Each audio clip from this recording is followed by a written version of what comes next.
Tangers, no, si Kakay muna ang nag-request na siya daw ang magluto. Yung atin niya kasi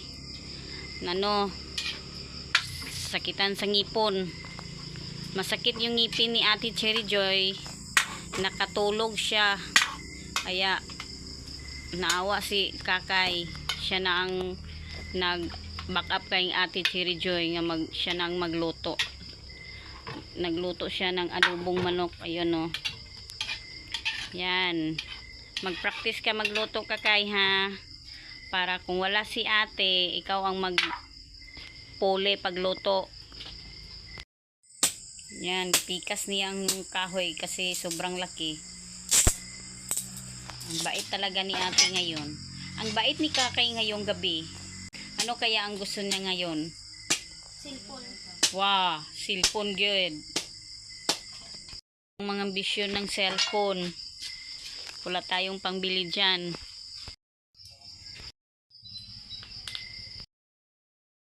Naluto na kagtangers yung niluto ni Kakay na adobong manok. Tikman mo na yan, Kakay. Okay na ba sa lasa? Dandahan lang. Init? Saktara? Sakto na lang. Luto na? Umaklig tayo. Okay lang timpla? Lain sa dila na.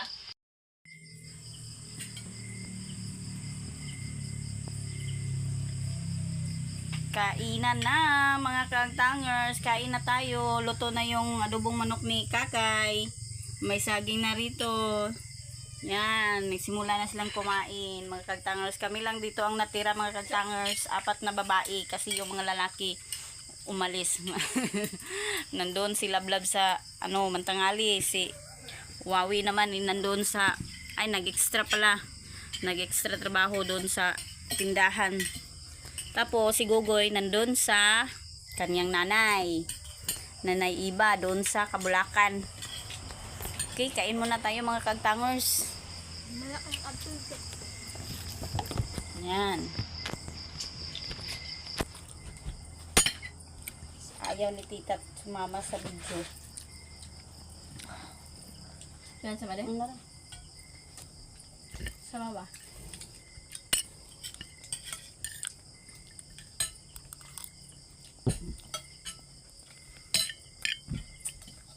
May saging. Kain tayo ng saging mga kagtangers.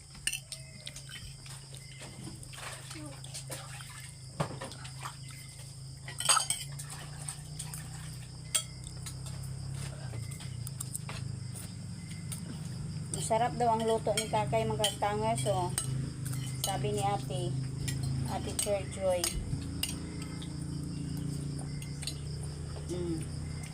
Sarap nga. Marami lang sabaw.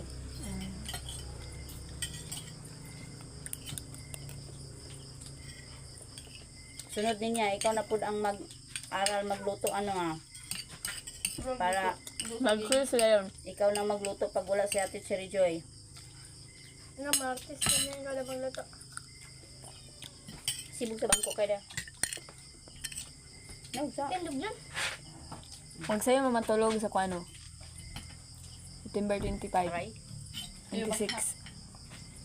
November o October? Ay, September dahil September 26. Doon lang ang tagat 27.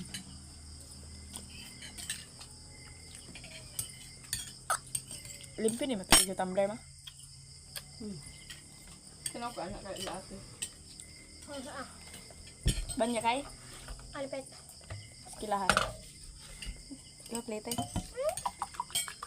Ano sa dami na? Ulit Yung pa kayo. crumbs. Para sa 27. 26. Karon? Ulit pa kayo. September karon. September ka na Uy, padumdumi ko sa Merkulis na magbayad sa 20. Ay, September dito at maglakaw ka? September. Ay, klase. May na klase. Ay, uda. Sa lekta. 21 mo na kaon. 2, Stop, stop, 3, stop. 4, 5. Ikaw, grade 6 naman ka.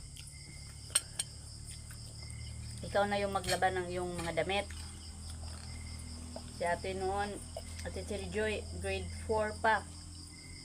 Siya nang naglalaba sa kanyang mga damit. At damit ninyo ni niya, ni Gogoy, tsaka ni sayo. Grade 4 pa si Aglia, ikaw ngayon grade 6 na. Mag-aral ka maglaba. Bili ko. Napalit ako. Ito ma. Ikaw niya, magkuhan ka ha. Mag-perfect ko ka. Ugma na, linisin mo yung lalim ng ano, banggera.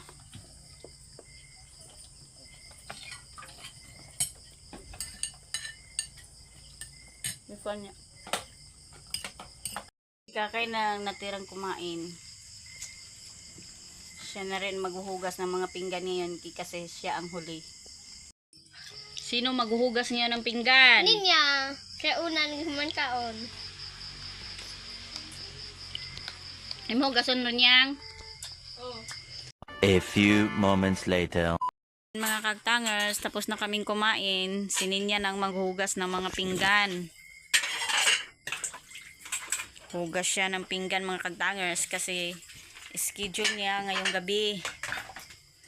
Si Kakay na naman bukas. Imo de ug magyapon niyang? Saud to si Kakay. Pagkagabi imo gyapon. Ay kasara des Kakay mahugas. Pwede ganit siya ng hugas. Yan pala si Ate Ninya pala dalawang beses sa isang araw. Si Kakay isang beses lang sa isang araw maghugas ng pinggan. Ganon. So nakahiga na.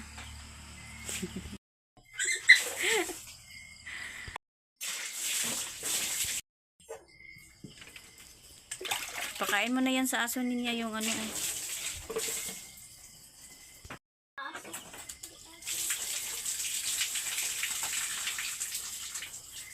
Papakainin muna niya yung mga aso niya. Yung mga bantay niya sa gabi.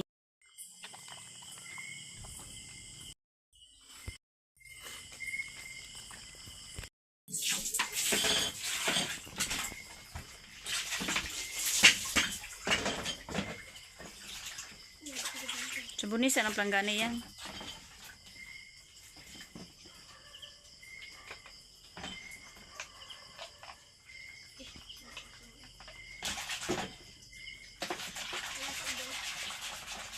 Wala na tayo sunrocks.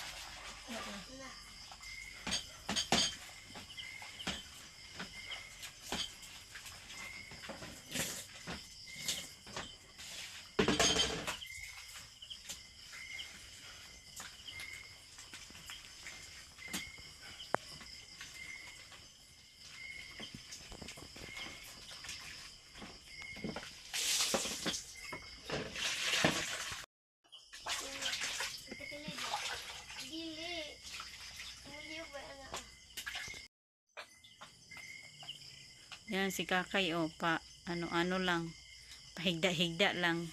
Nakahiga na si Kakay, padaob-daob.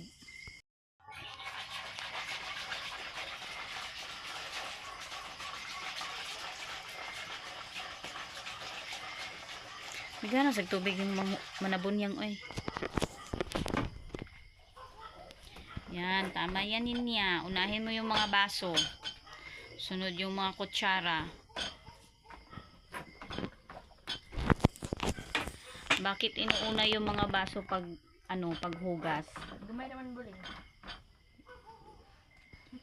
Unti lang yung dumi, tapos yan ang pinaka importante kasi yan ang inilalagay sa bibig.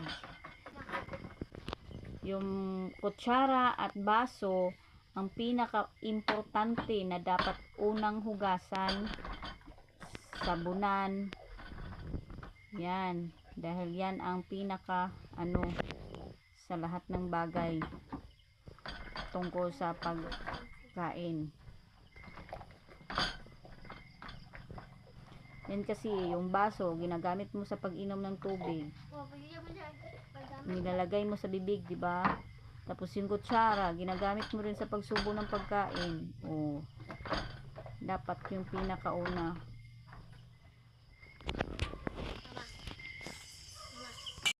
Nagsasabon pa si Ate Ninia sa mga pinggan. Yan mga tangers, malapit na matapos si Ate Ninia. Nagbabanlaw na siya ng mga pinggan.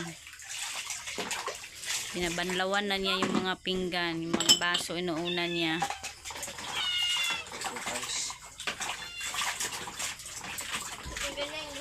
Kuya Jewel, ngayon lang dumating. Manakagkaon kuya? Bibili siya ng ice. Yelo ba? Ice bibi. Yellow po.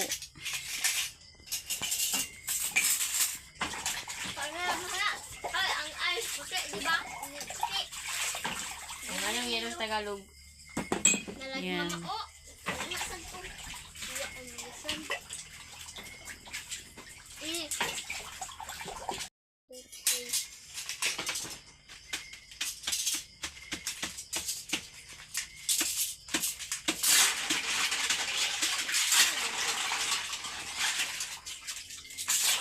Uy, ano ni baby?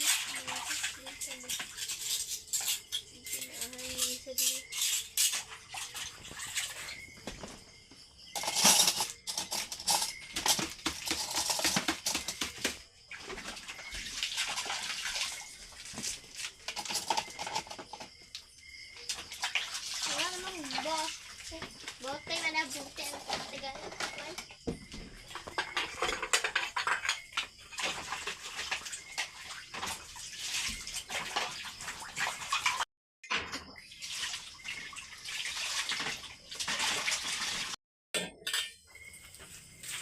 Malapit na talagang matapos si Ate Ninia.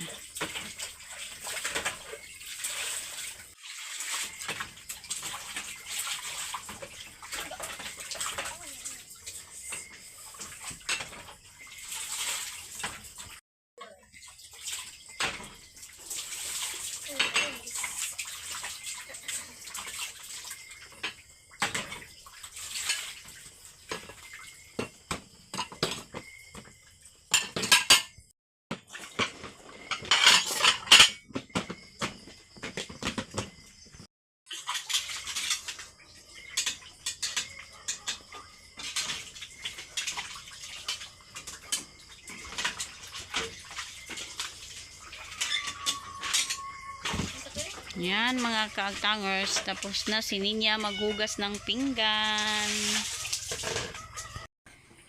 Salamat mga kaagtangers sa panonood ng aking mga video.